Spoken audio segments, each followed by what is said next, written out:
Romain Migus, bonjour. Bonjour, merci pour l'invitation. Est-ce que vous pourrez vous présenter brièvement? Eh bien, je suis journaliste basé en Amérique latine depuis maintenant une vingtaine d'années. J'ai vécu et travaillé donc dans plusieurs pays de la région.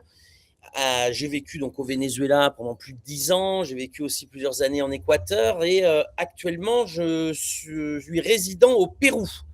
Voilà. Et donc j'analyse et je commente et je fais des reportages sur ce qui se passe dans toute cette région si passionnante et si oubliée des médias français. Alors, qu'est-ce qui se passe au Venezuela depuis 5 jours? Alors on pourrait dire qu'est-ce qui se passe au Venezuela depuis 26 ans, puisque le dernier épisode guerrier des États-Unis est en fait une des suites logiques de ce qui se passe depuis 26 ans au Venezuela, c'est-à-dire dès l'avènement de la révolution bolivarienne, qui est un, est un mouvement politique national populaire qui par la suite s'est revendiqué du socialisme du 21e siècle, mais qui est vraiment de fondement national populaire, comme il y a eu d'autres mouvements comme ça en Amérique latine. L'idée, c'est que les bénéfices du pétrole qui avaient été spoliés durant un siècle, notamment par les États-Unis, puissent bénéficier pour le développement du pays et puis l'amélioration de la qualité de vie des gens. Et avec aussi l'idée de réinventer une forme de démocratie et tout en préservant la démocratie libérale occidentale, d'y ajouter un gros fondement de démocratie participative et protagonique, de démocratie directe, qui aujourd'hui s'exprime dans les conseils communaux et les communes. Mais pour aller vite, c'est un modèle politique qui ne rentrait pas dans le cadre de Washington, puisque c'était totalement anti-impérialiste, avec une contestation du modèle imposé par les élites occidentales. Et donc, depuis 1999, les États-Unis n'ont de cesse que d'essayer de renverser la révolution bolivarienne et le gouvernement chaviste. Alors, je passe sur les 26 années de subversion, d'ingérence et de tentatives de coup d'État pour arriver à l'épisode le plus sanglant, le plus spectaculaire, qui a été le bombardement de Caracas, de la Guaira et de villes dans l'état d'Aragua et dans l'état du Miranda au Venezuela, et l'enlèvement, la séquestration du président constitutionnel du Venezuela, Nicolas Maduro Moros. Donc là, euh, on a je dirais pas une conclusion, mais un nouveau chapitre qui s'ouvre et qui s'accompagne aussi d'un blocus naval avec l'armada des États-Unis, donc un tiers de l'armada des États-Unis qui est déployé dans la mer des Caraïbes.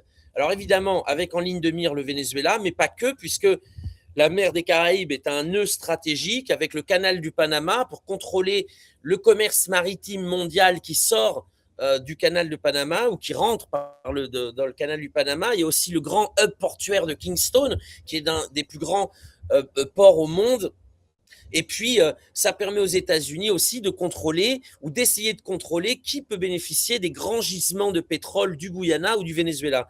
Donc là, on est dans un état de guerre, comme l'a dit Donald Trump, dans le retour de la doctrine Monroe. La doctrine Monroe, c'était la doctrine élaborée par cet ancien président des États-Unis, James Monroe, et qui, alors, ça a été popularisé par la phrase l'Amérique aux Américains. Alors, en réalité, c'est l'Amérique aux États-Unis, et qui stipule que les ressources et les richesses du continent appartiennent aux États-Unis et doivent servir à garantir la sécurité nationale des États-Unis. Et puis, la doctrine Monroe, c'est, à l'époque, c'était d'évincer les adversaires économiques et donc qui étaient notamment les puissances coloniales européennes, de les évincer du continent. Les temps ont changé et ce n'est plus évidemment les puissances européennes qui posent un problème aux États-Unis, mais la Chine.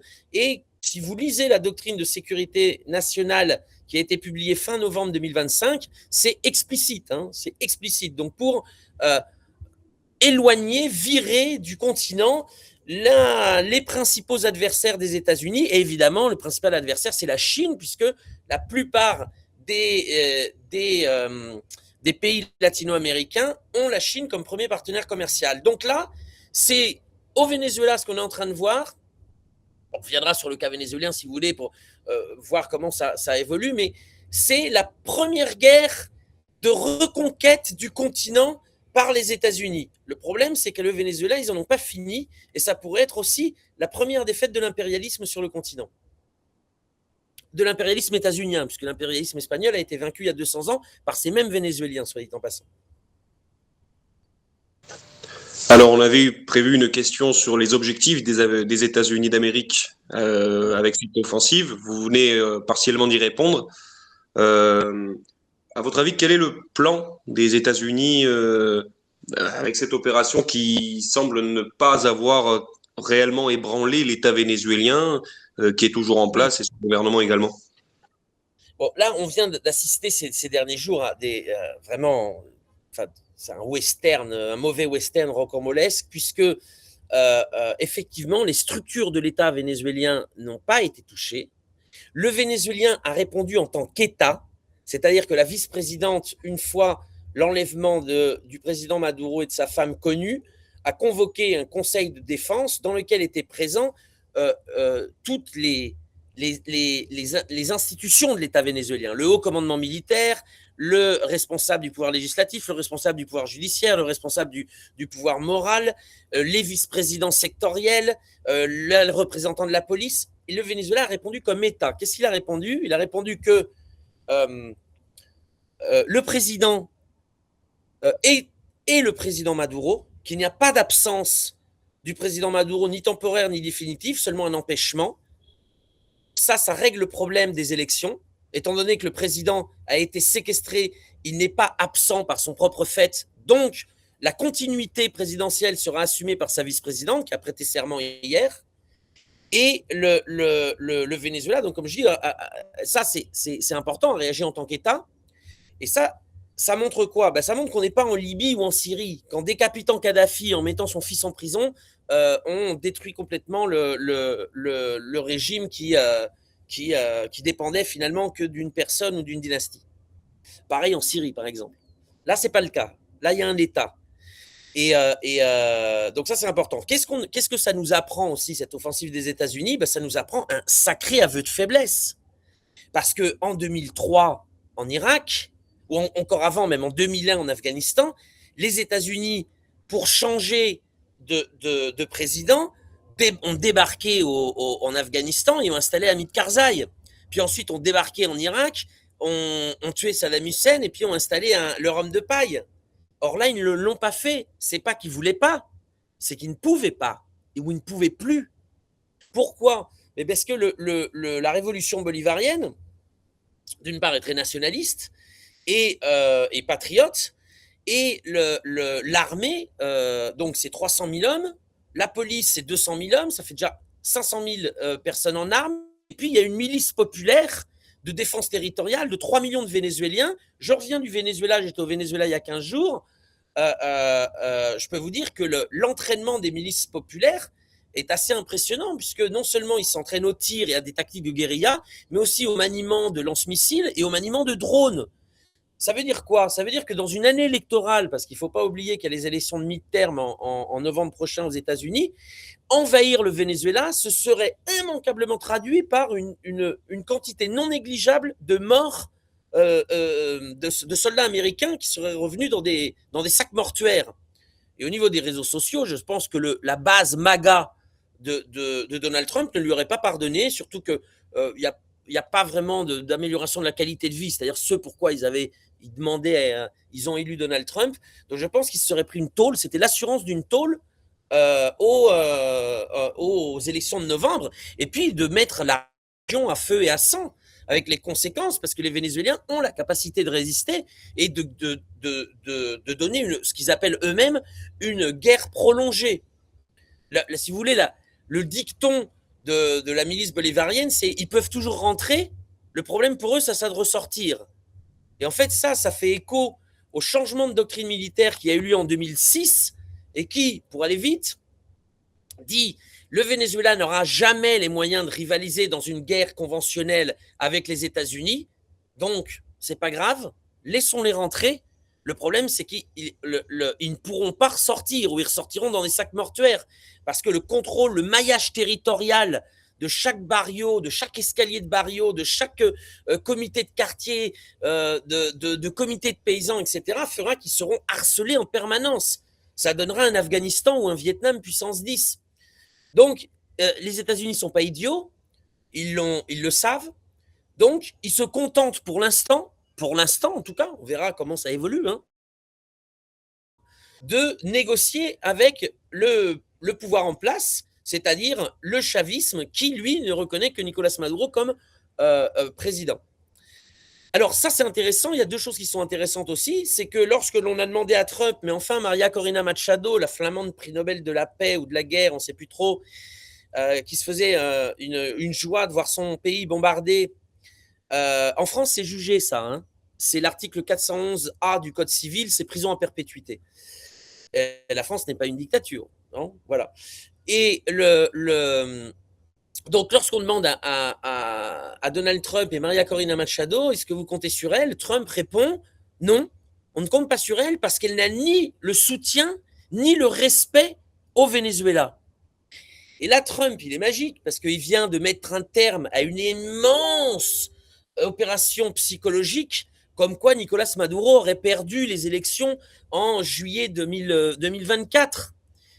Et ce qui le rendrait illégitime, et donc ce qui justifierait n'importe quelle action des États-Unis. Or, comment Madame Maria Corina Machado, parce qu'en réalité, derrière le vieux Edmundo González, c'est elle qui a fait campagne au Venezuela.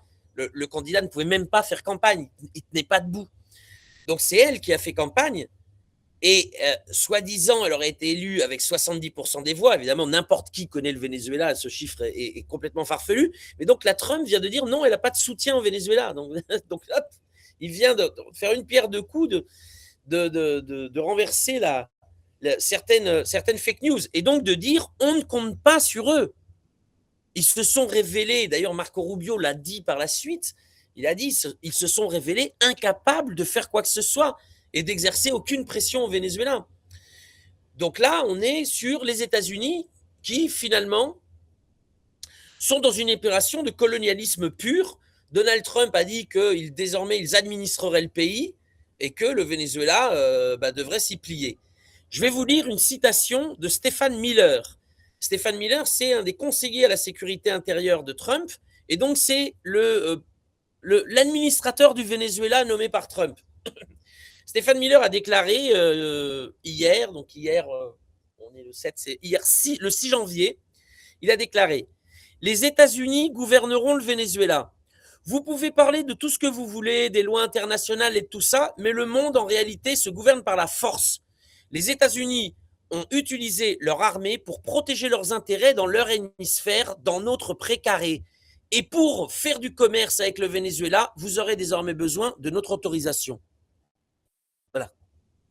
Ça, c'est Stephen Miller, c'est l'administrateur, le proconsul nommé par Trump pour diriger le Venezuela. Alors, on va voir comment il va faire pour diriger le Venezuela depuis Washington, avec des Vénézuéliens qui ne sont pas disposés à brader leur dignité et leur souveraineté, et puis surtout avec des alliés, c'est-à-dire le monde multipolaire, parce que des fois j'entends oui, le Venezuela n'a que très peu d'alliés. Non, pas du tout. Les trois quarts des pays du monde, le monde ne s'arrête pas aux quelques pays occidentaux et serpillères des États-Unis.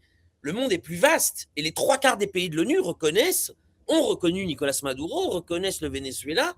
Et dans ces pays, évidemment, vous avez des pays importants comme la Turquie, l'Iran, la Chine, le Vietnam, la Russie, etc., etc. Donc là, en réalité, ce qui est en train de se mettre en place, c'est aussi, par les États-Unis, une menace contre les Chinois ou contre les Russes. Il y a peu,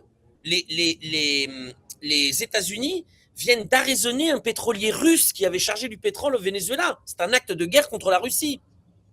Donc, il y a une escalade dans les Caraïbes, et on va voir comment ça va finir, parce que ça peut même très mal finir. Et vous savez qui a une frontière avec le Venezuela? La France. Depuis 1981, la France dispose d'une frontière maritime avec le Venezuela.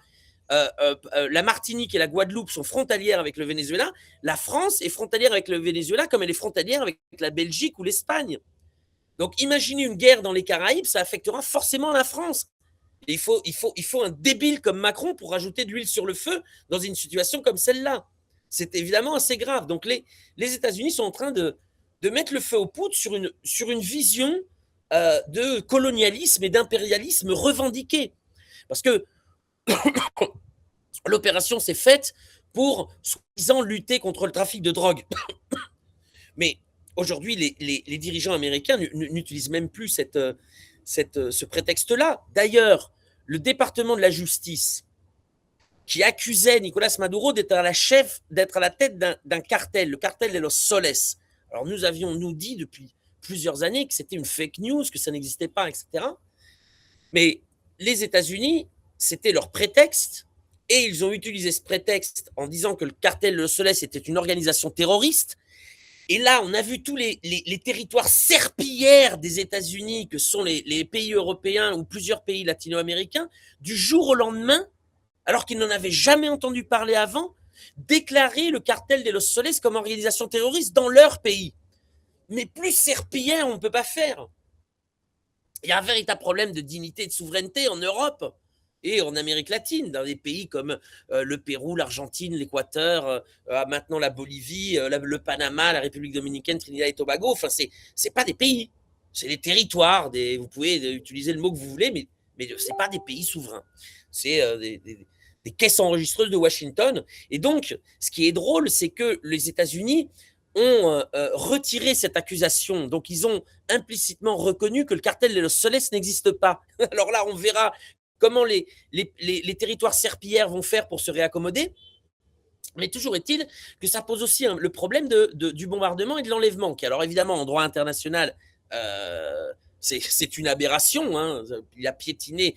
Caracas n'a pas été le seul bombardé le 3 janvier au matin. Hein. Il y a le droit international qui l'a été aussi. Mais Trump a pu faire cela sans passer par le Congrès des États-Unis parce que le cartel de los Soles avait été déclaré comme organisation terroriste. Et pour lutter contre le terrorisme, il n'y a pas besoin de passer par le Congrès. Sauf que là, si le prétexte, le faux prétexte du cartel de los Soles tombe à la poubelle, ben là, c'est une opération y compris illégale selon le droit des États-Unis. Donc évidemment, on va voir comment tout ça va évoluer, mais là, on nage évidemment en plein délire, et comme revendiqué par l'autoproclamé gouverneur du Venezuela, seule la force est en train de régir le monde. Aujourd'hui, le Venezuela, demain, le Groenland, ça ne s'arrêtera pas. Vous avez évoqué la réaction d'un certain nombre d'États latino-américains comme l'Équateur, le Pérou, l'Argentine et quelques autres. Comment vous voyez l'avenir de la région à court et moyen terme face à l'impérialisme américain qui réaffirme sa doctrine Monroe et, et comment vous voyez l'avenir? Oui, alors il y a alors bon, les territoires serpillères des États-Unis ont applaudi, hein, ont soutenu la, la, l'action guerrière des États-Unis contre le Venezuela.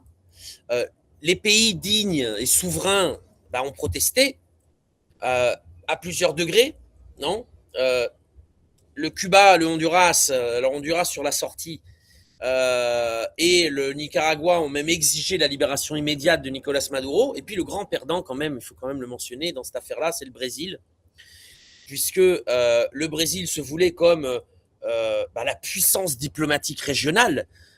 Tout ce qui devait se passer dans la région, en tout cas en Amérique du Sud, devait passer par l'intermédiaire des réseaux diplomatiques du Brésil. D'ailleurs, Lula a dit nous servirons d'intermédiaire, de médiateur, etc. Et non seulement le Brésil n'a servi à rien du tout, il a eu le poids diplomatique du Guatemala ou du Belize, mais en plus, donc il n'a même pas pu empêcher une guerre à sa frontière. Ça, c'est un coup pour le Brésil, parce que le Brésil est censé être un moteur géopolitique du monde multipolaire. Bon, là, c'est pas le cas. Je veux dire, l'Inde, l'Afrique du Sud, la Russie, à fortiori la Chine, ont une influence mondiale et bien sûr régionale. Donc là, le Brésil, évidemment, et puis durant la CELAC, la communauté des États latino-américains et caribéens a été convoquée juste après le bombardement du Venezuela. Et donc c'est le Brésil qui a émis un communiqué pour que les pays le signe. Et donc, c'était un communiqué qui condamnait sans embâche le bombardement, qui critiquait le précédent, la violation du droit international, etc., mais qui ne demandait pas la libération du président Maduro. Donc, du coup, ça a écarté les pays révolutionnaires de la région. Et puis, les États serpillères, évidemment, ne l'ont pas signé. Et le Brésil n'a pu ramener que 5 pays. 5 pays, l'Uruguay, la Colombie, le Mexique, et il m'en manque un, et le Chili. Voilà, donc en réalité, grand échec diplomatique du Brésil, et ça n'augure évidemment rien de bon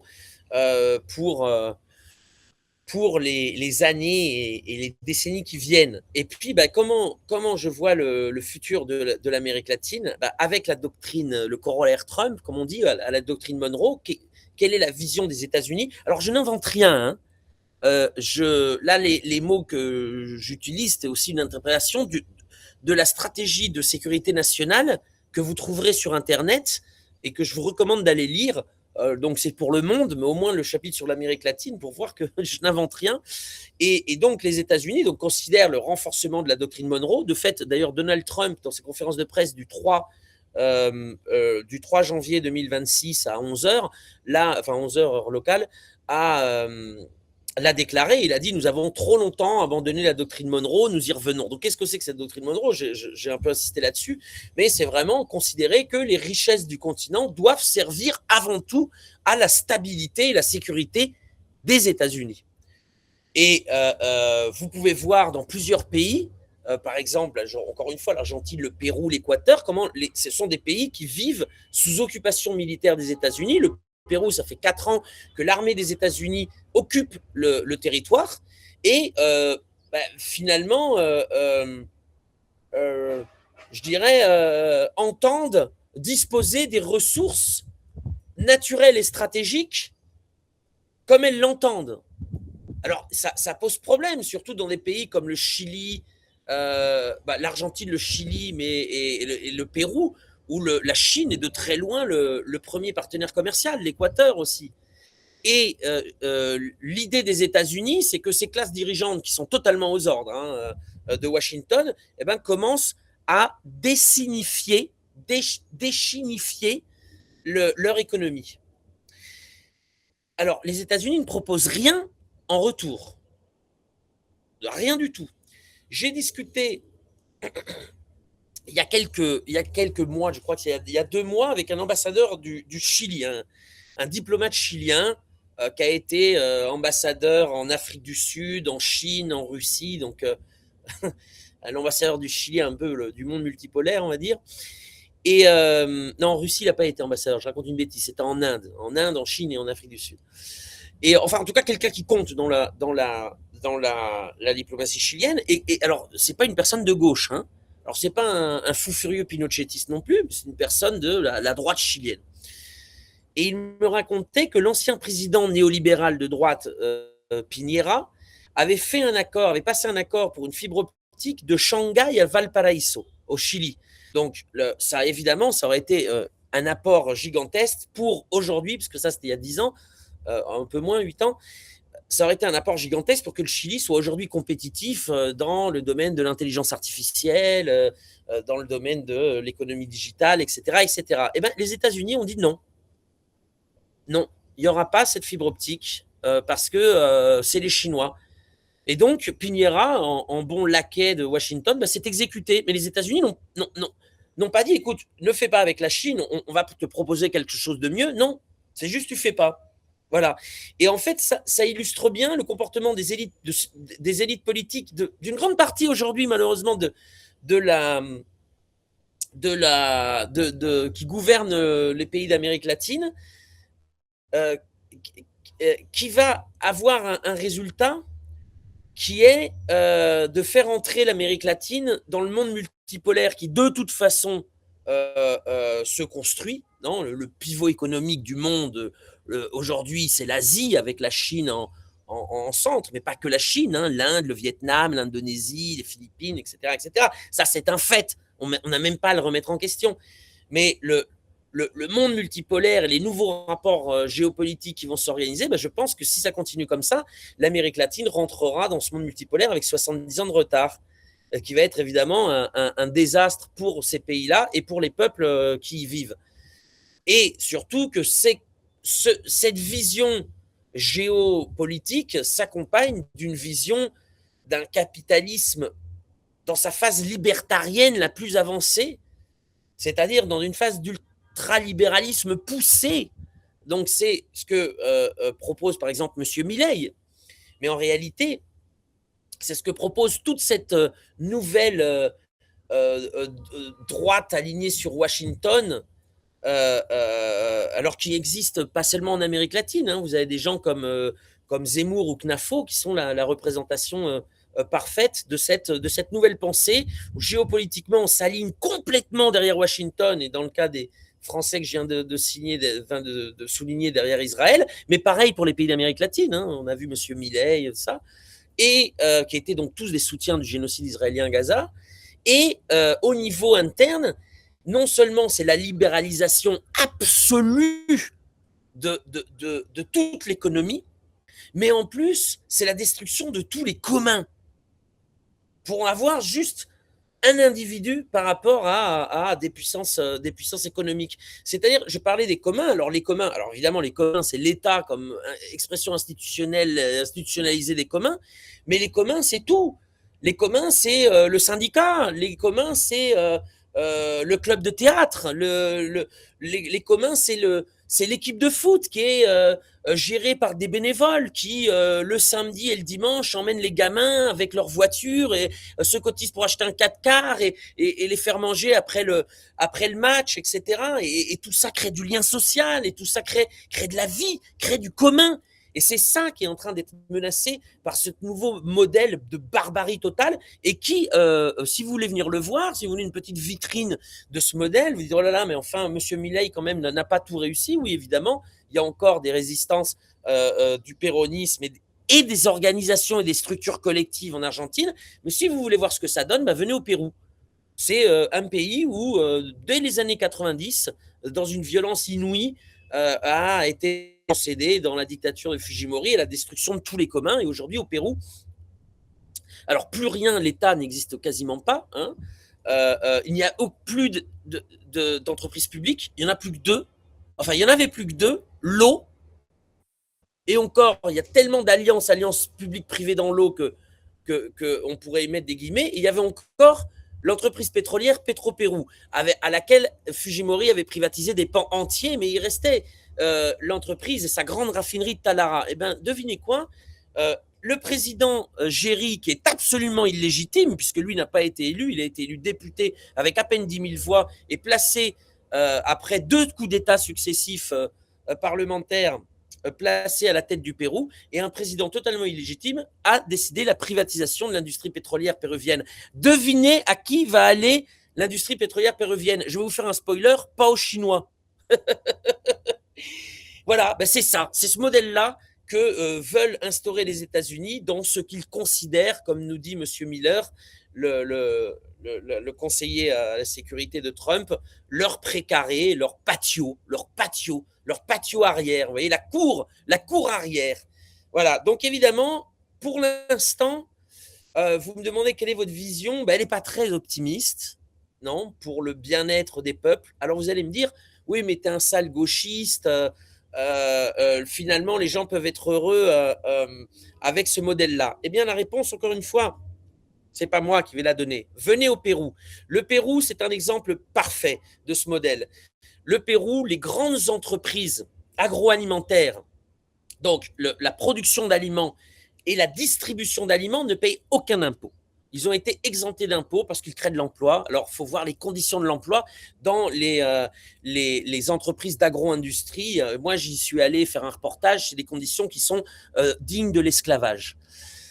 Le Pérou est le 3e producteur de poulet d'Amérique du Sud, le 4e producteur de viande d'Amérique du Sud, juste derrière l'Argentine, le 1er producteur d'Amérique latine de poissons et de produits dérivés du poisson, 5e producteur mondial.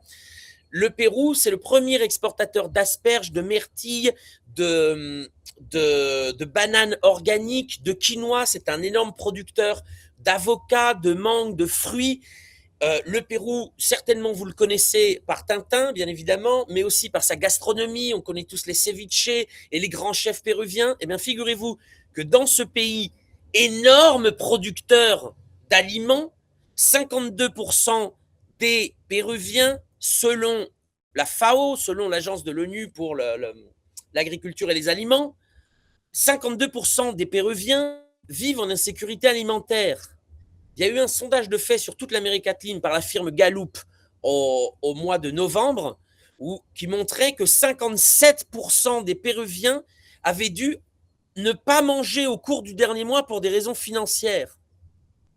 Le Pérou, selon UNICEF, et selon d'ailleurs même le propre gouvernement péruvien, c'est 43% des enfants de 0 à 3 ans qui souffrent d'anémie.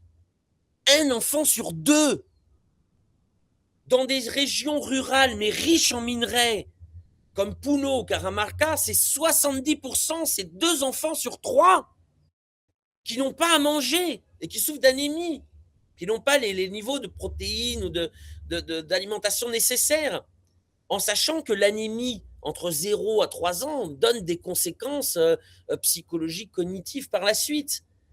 Le Pérou, c'est 75% de l'économie informelle, c'est-à-dire de personnes qui sont exclues du salariat, qui sont exclues de toute protection sociale, de toute convention collective, et qui, pour la plupart, se lèvent le matin pour aller gagner de quoi manger le soir.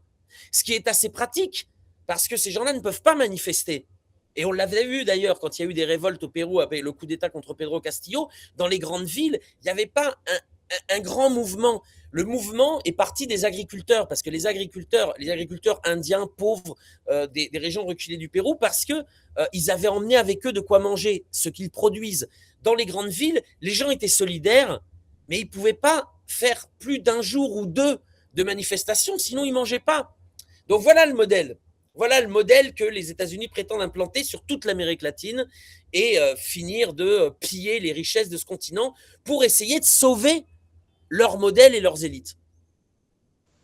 On pourrait dire que le Pérou actuel joue un rôle relativement similaire à celui du Chili de Pinochet dans les années 70, une sorte de vitrine de l'ultralibéralisme sauce américaine, imposé d'ailleurs par la force. Oui, en réalité, il joue aucun rôle, le Pérou, parce que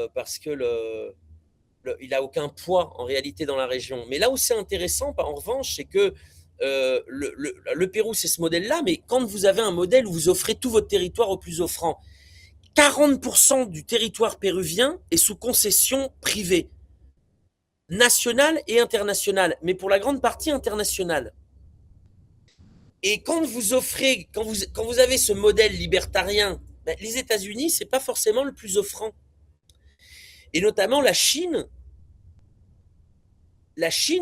a beaucoup investi dans les mines au Pérou, dans les infrastructures et dans l'énergie.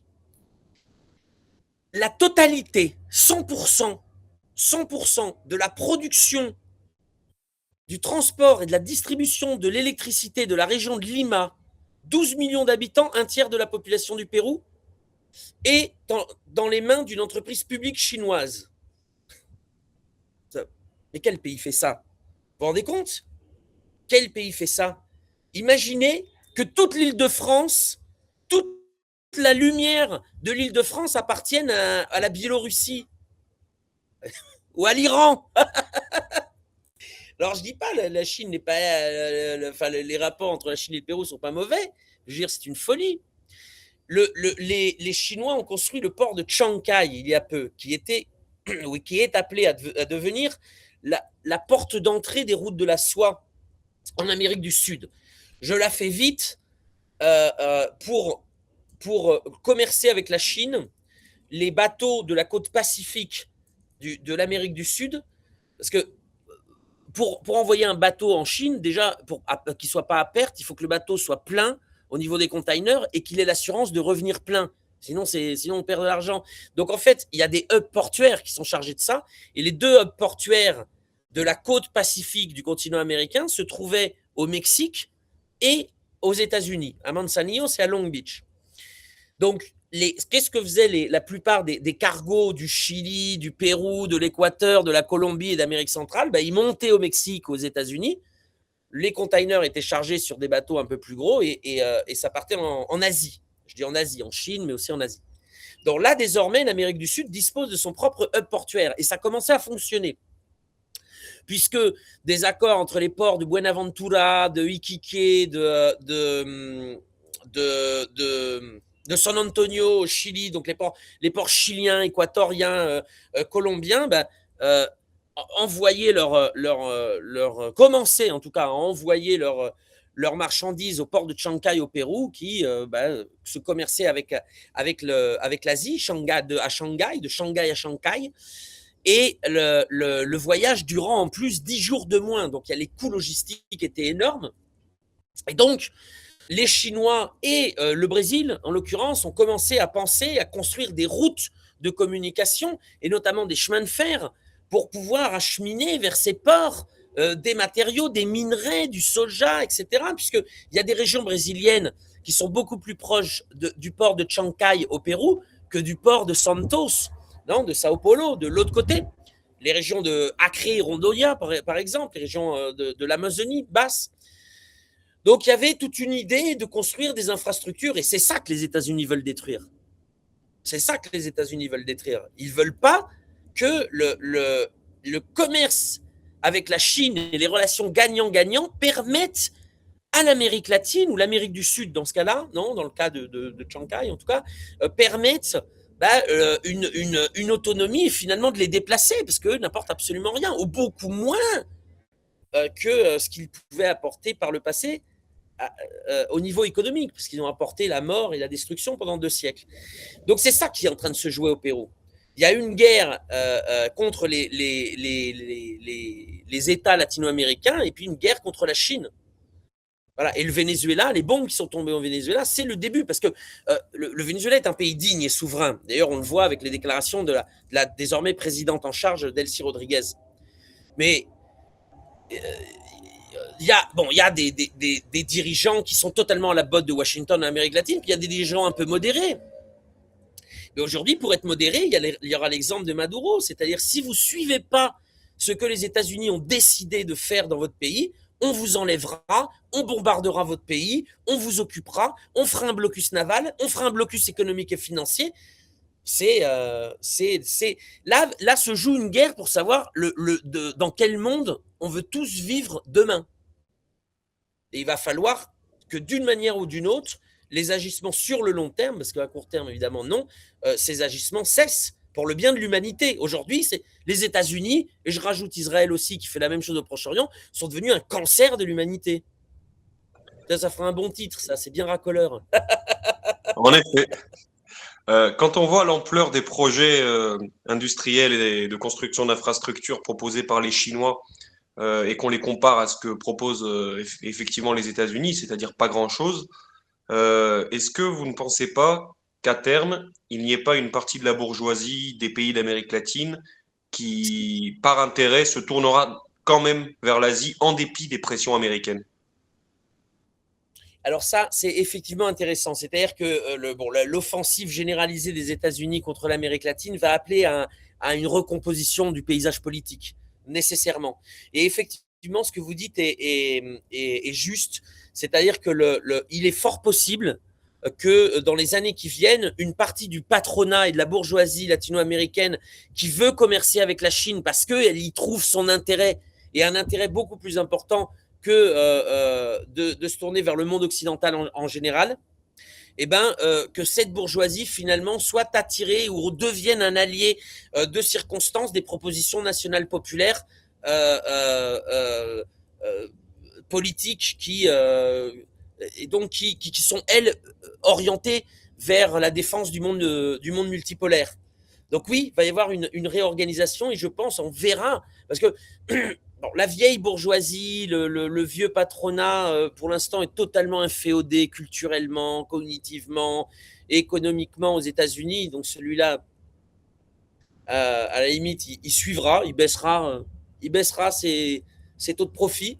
Mais effectivement, il y a toute une génération d'entrepreneurs qui ne l'entendront pas de cette oreille et qui, je pense, voudront à terme commercer avec le pivot économique du monde, tout simplement, et faire du business. Et donc, oui, là, je pense que va y avoir une vraie dichotomie, en plus des dichotomies ethniques, générationnelles, des dichotomies de classe, évidemment. Hein, aussi, il y a des fortes luttes de classe en Amérique latine, mais je pense qu'effectivement, le patrie-colonie et monde multipolaire ou inféodation à Washington va être des clivages qui vont prendre de plus en plus d'importance dans les années qui viennent en Amérique latine.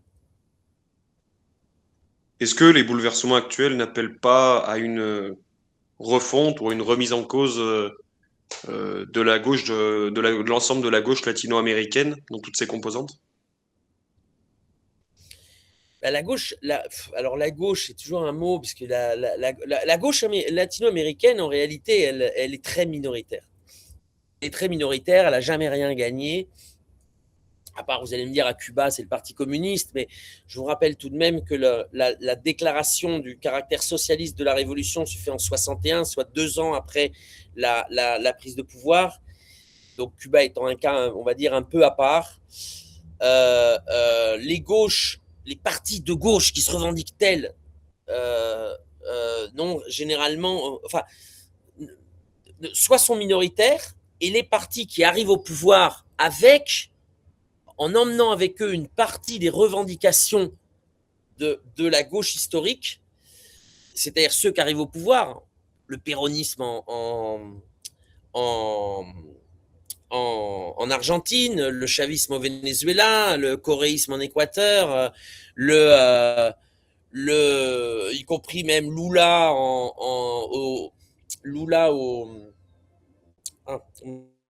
au Brésil, évidemment la révolution sandiniste, bon bref, tout ça effectivement a des composantes de gauche. Pourquoi? Parce qu'ils sont orientés vers la défense des plus humbles et des travailleurs, et pas vers la défense du capital. Mais il y a des alliances évidemment avec la bourgeoisie nationale contre la bourgeoisie comprador, et ce sont en réalité des propositions nationales populaires, c'est-à-dire nationales dans le sens où ils entendent développer leur pays en faisant bénéficier de ce développement les classes les plus déshéritées, les plus humbles, en essayant de construire un certain bien-être social. Donc, je fais ça parce que on avait, je crois, déjà discuté sur justement les partis communistes en Amérique latine. Les partis communistes en Amérique latine, si on fait le tour, c'est pas glorieux, hein.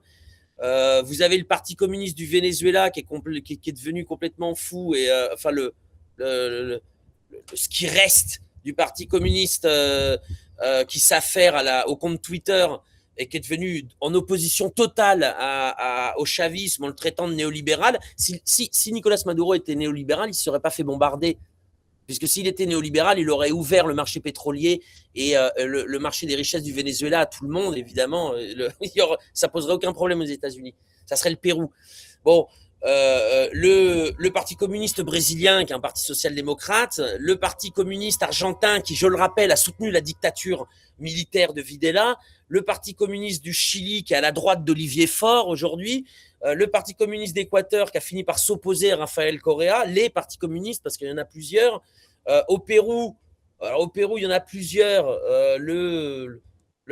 mais la plupart des communistes, alors pas le parti historique qui a soutenu la révolution nationale de Velasco dans les années 70, mais la plupart des communistes s'y sont opposés. Donc, vous voyez, c'est pas simple.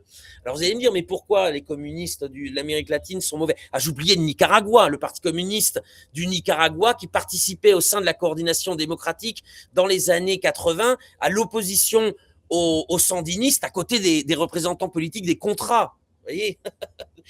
Sans parler du Parti communiste bolivien qui a trahi le Che, et avant le Che, la guérilla péruvienne. Bon, vous allez me dire, mais pourquoi? C'est pas normal, ils sont pas. Qu'est-ce qui se passe? Ils sont foncièrement mauvais, ils n'ont pas lu Marx. Bon, bref. Non, c'est que il faut prendre dans le contexte aussi, c'est-à-dire que comment on appelle ça, les pays d'Amérique latine, lorsqu'il y a des grands partis communistes massifs, par exemple, je pense au Parti communiste français, au Parti communiste italien, à l'espagnol aussi, bon, sans parler du russe et dans les pays de l'Est, mais je veux dire, qui ont créé, mais je dirais, des modes de vie, qui ont créé une vision cognitive du monde, qui ont créé, alors là, en Europe de l'Ouest en tout cas, et même en Europe, qui ont créé des communs, mais en veux-tu, en voilà, vous voyez. Bon, là, c'était pas le cas en Amérique latine. Pourquoi? Parce que c'était pas un des pays industrialisés, qu'il n'y avait pas de classe ouvrière proprement dite, non? Et que les classes paysannes étaient, parce qu'il y a eu toute une série à un moment donné de dire, et de se tourner vers le maoïsme pour dire, bon, en fait, en Amérique latine, ce sont les masses paysannes. Et en réalité, pas du tout, parce que là, il y avait aussi des systèmes d'exclusion, y compris ethniques, qu'il n'y avait pas forcément en Chine. Donc, en fait, les partis communistes, depuis leur création, ont été des partis très minoritaires, pas du tout des partis de masse, et dirigés par une élite intellectuelle qui provenait de la petite bourgeoisie. Dans les grandes lignes, vous allez avoir des dirigeants ouvriers par-ci par-là, évidemment, mais c'est ça. Donc évidemment, on ne peut pas comparer les partis communistes latino-américains aux partis communistes européens ou asiatiques, d'ailleurs, soit dit en passant. Voilà, donc le Parti communiste étant quand même les germes de la gauche, hein, normalement en Amérique latine, disons qu'il y a eu plusieurs réflexions et qu'à chaque fois, les transformations se sont faites par des mouvements nationaux populaires, de grande fois par des militaires, parce qu'il fallait tenir l'armée aussi. Donc là, je pense à Omar Torrijos au Panama, à Velasco au Pérou. La révolution nationale de Velasco, c'est brutal, c'est énorme, ça va très très loin. Les 7 ans, les 7 petites années que ça a duré, c'est une révolution très profonde. Chavez au Venezuela, etc., etc. Et donc, effectivement, c'est ce que vous appelez la gauche, mais en tout cas, ce que moi j'appelle les mouvements nationaux populaires ou progressistes ou de gauche, enfin, tous ceux qui sont en rupture par rapport à un ordre néolibéral ou libertarien aux ordres de Washington, va devoir effectivement se recomposer, trouver des lignes communes de combats régionaux, comme c'était le cas au début du XXIe siècle. Là, le Venezuela a beaucoup clivé, et de ce clivage est née une division et une fragmentation qui bénéficie bien entendu aux États-Unis. Donc là, il va falloir se réinventer, voir qui sont les acteurs qui peuvent participer à un renouveau de la lutte pour la souveraineté et pour l'amélioration pour tout simplement construire un pays. Et là, il y a des acteurs différents, comme par exemple une partie de la bourgeoisie et des secteurs entrepreneurs qui veulent commercer avec le monde multipolaire et qui seront empêchés par les États-Unis. Donc effectivement, on va vers une réorganisation, et cette réorganisation peut être accélérée par des mesures belliqueuses et guerrières des États-Unis dans la région. Eh bien, Romain Mégus, merci pour tous ces éclaircissements. Merci à vous de m'avoir invité. J'espère que ça favorisera le débat. Et puis peut-être qu'on refera une émission plus tard. Ah oui, avec plaisir.